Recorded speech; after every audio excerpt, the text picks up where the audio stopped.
শুভেচ্ছা সকলকে। আজকে আমি আলোচনা করব ডিপ্লোমা ইন টেক্সটাইল ইঞ্জিনিয়ারিং দ্বিতীয় সেমিস্টার ফেব্রিক ম্যানুফ্যাকচারিং বিষয়টি নিয়ে। আমরা দেখিনি গুরুত্বপূর্ণ অধ্যায়সমূহ কি কি। বয়নের মৌলিক ধারণা। বয়ন হলো দুটি সুতা টানা ও পাট পরস্পরের সাথে লম্বালম্বিভাবে ক্রিয়া করে কাপড় তৈরির একটি প্রক্রিয়া। এটি কাপড় তৈরির প্রাচীনতম ও বহুল ব্যবহৃত পদ্ধতি। পরবর্তী অধ্যায় ওয়াইন্ডিং প্রসেস। ওয়াইন্ডিং একটি গুরুত্বপূর্ণ স্পিনিং প্রক্রিয়া যেখানে ইয়ার্ন অর্থাৎ সুতাকে ছোট প্যাকেজ থেকে বড় প্যাকেজে স্থানান্তর করে সমানভাবে পেঁচানো হয়। ওয়াইন্ডিং মেশিন হলো একটি যন্ত্র যার মাধ্যমে ছোট প্যাকেজ যেমন কপ ববিন থেকে সুতা বড় প্যাকেজে যেমন কোন চিজ সব স্থানান্তর করে সঠিকভাবে গঠন করা হয়। এটি সুতাকে পরিষ্কার টেনশন নিয়ন্ত্রণ ও মসৃণভাবে পেঁচানোতে সাহায্য করে। চতুর্থ অধ্যায় টানাপকরণ প্রক্রিয়া। টানাপকরণ প্রক্রিয়া হলো স্পিনিং এর একটি গুরুত্বপূর্ণ ধাপ যার মাধ্যমে তুলা বা ফাইবারকে টেনে লম্বা করে পাতলা করা হয় এবং সমানভাবে সাজানো হয়।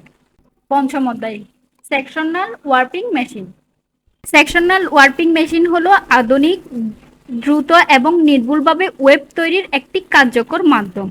এটি বিশেষভাবে ছোট ব্যাচ এবং বহুল রঙের সুতা ব্যবহারের ক্ষেত্রে ব্যবহার করা হয় যা উৎপাদনকে সহজ মানসম্য ও সময় সাশ্রয়ী করে তোলে। ষষ্ঠ অধ্যায় বিম ও বল ওয়ার্পিং।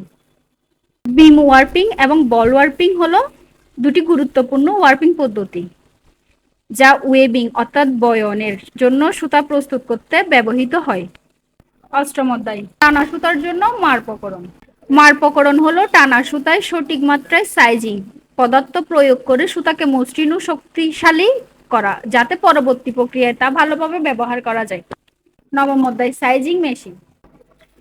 সাইজিং মেশিন টানা সুতায় মার প্রয়োগ করে থাকে মসৃণ ও টেকসই করে তোলে যাতে পরবর্তী বয়ন প্রক্রিয়ায় সুতা ছিঁড়তে না পারে এবং কাপড়ের গুণগত মান বজায় থাকে। দশম অধ্যায় ড্রাফটিং এবং ডেন্টিং।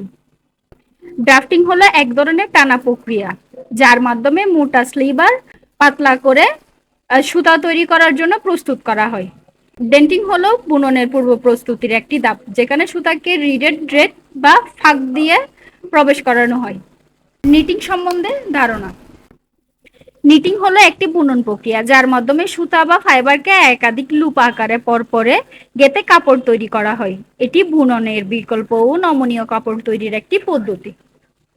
সম্পূর্ণ সাজেশনটি পিডিএফ আকারে পেতে ডেসক্রিপশন বক্সে দেওয়া লিংকে ক্লিক করুন।